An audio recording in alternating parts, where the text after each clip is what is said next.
This is Paul on the Plane, and this is episode 1 of our image forensics series. Today we will walk through part 1 of our analysis of the LRO, the Lunar Reconnaissance Orbiter.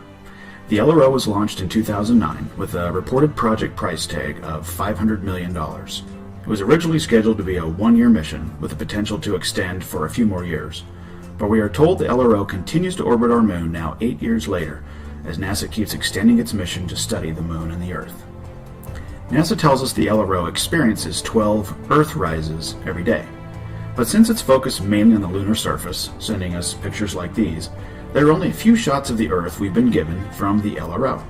It's these few Earth pictures we've received that we're going to analyze today using the tools we walked through in our Image Forensics series intro video.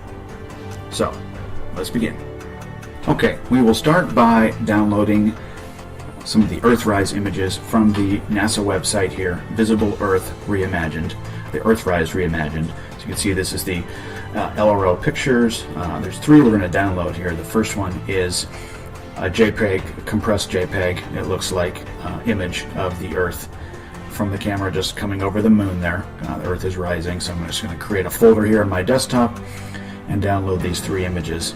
The second one kind of looks like a full-size JPEG, so it's much larger. It takes a little bit longer to do an analysis on this one, but we're going to download that one as well. And then the third image we're going to download is a combination. So there's kind of a left camera and a right camera that the LRO has, and then those were combined.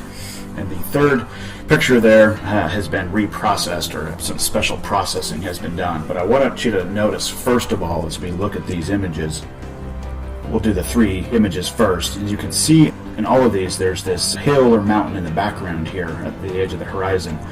First thing we're going to do is adjust the gamma brightness. Immediately you're going to see the 3 boxes show up for all of these images. This is indication of copy and paste, not something from JPEG compression at all. This appears that they're just pasting these images and doing a little bit of trickery there. When we bring in the large JPEG image and do the same thing, you can still see the mountain or hill there, and we adjust the gamma brightness, and we can see kind of close up there this box around the Earth and some other copy and paste potential, editing manipulations here of the photo. So if we pull in the third image here, which is the JPEG that's been compressed, and we lighten it up, you can see now that, first of all, that hill is totally removed on the left side, which is interesting. Wonder why they would do that. And then secondly, you can see the JPEG compression there, the little colored dots around it. But look at the healing tool, evidence of a healing tool brush used here to try to remove that box, but they didn't even finish the job, which is very interesting. More on these images later in the series, and more on the boxes that are showing up around these images. These will make sense later when we go to and talk a little bit about what the box is and why it's there. The next thing we're going to do is we're going to be using Photoscape again to use a adjustment for the backlighting, and we can also do this instead of just using the gamma controls. We can just continue to lighten up the background, and what we're looking for here is anybody that's done any photography at any length will know that as you lighten up a picture, lighten up especially the background or any dark areas of it, you should see noise, what's called noise, something that photographers have to worry about all the time. So what we're looking here is for evidence that as we lighten up the photo, that the space or the blackness of this photo, the background, should also lighten up, and we should see noise appearing.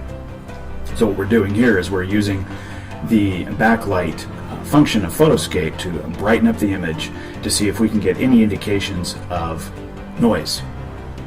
NASA tells us that the cameras on the LRO have noise reduction technology, which they try to explain away the fact that there's no noise in the photos. However, the argument doesn't hold any water for the simple fact that we should see noise reduction over the moon surface and over pictures of the Earth at the same time, but we don't. It lights up just like a normal photo does, and doesn't at the same rate that it would, or that space or the blackness would.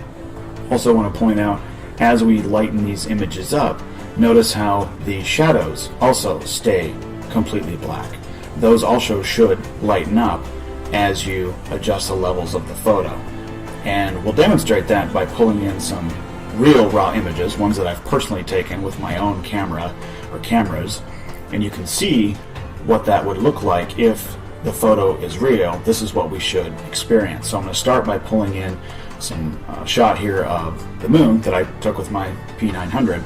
And as you can see, as I start to brighten this up, look what happens to the blackness around the photo.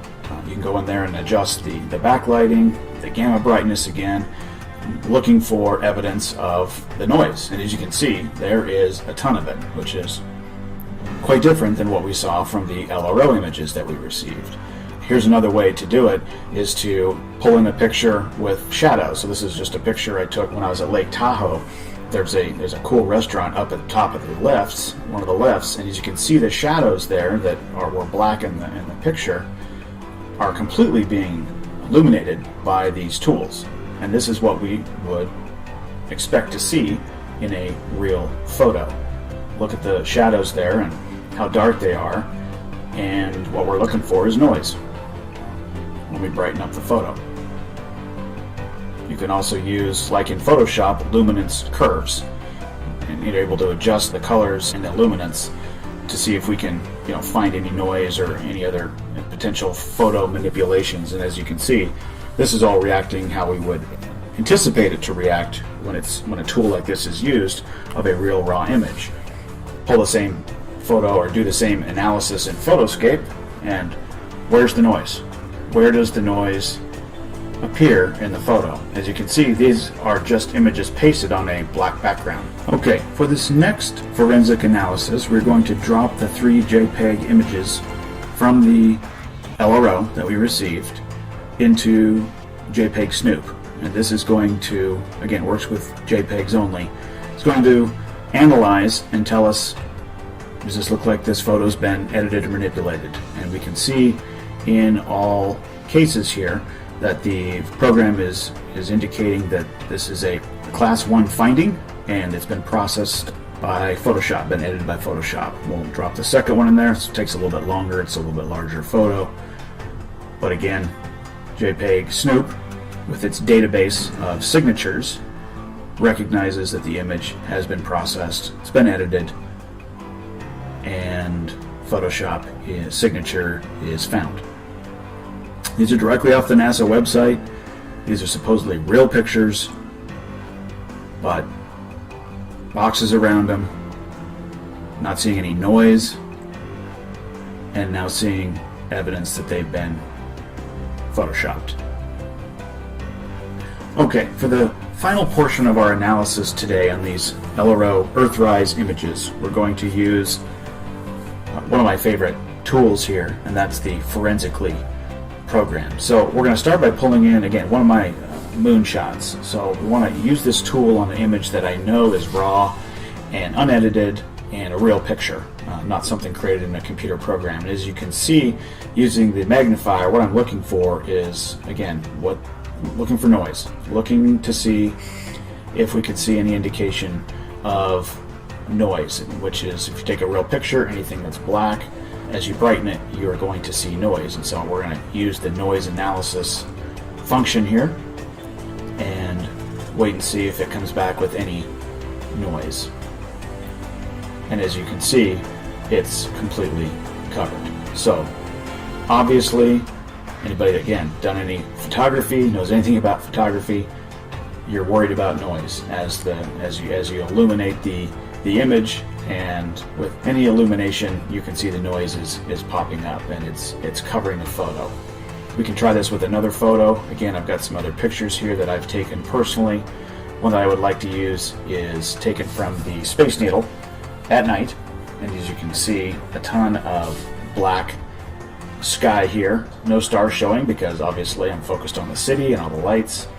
We do our noise analysis. Let's look at what the sky does and any other shadowing parts of the image, and let's see what the noise analysis comes back with. And as you can see, completely full of noise, all the shadows, all the black sky, anything that was dark. When you do the noise analysis, you're coming up with a lot of noise, as you would expect. So now if we go in and pull in some of our downloaded LRO images, do our noise analysis, where is the noise? This is obviously an image pasted onto a black background, That's not space. Look at the shadows as well. Don't even lighten up.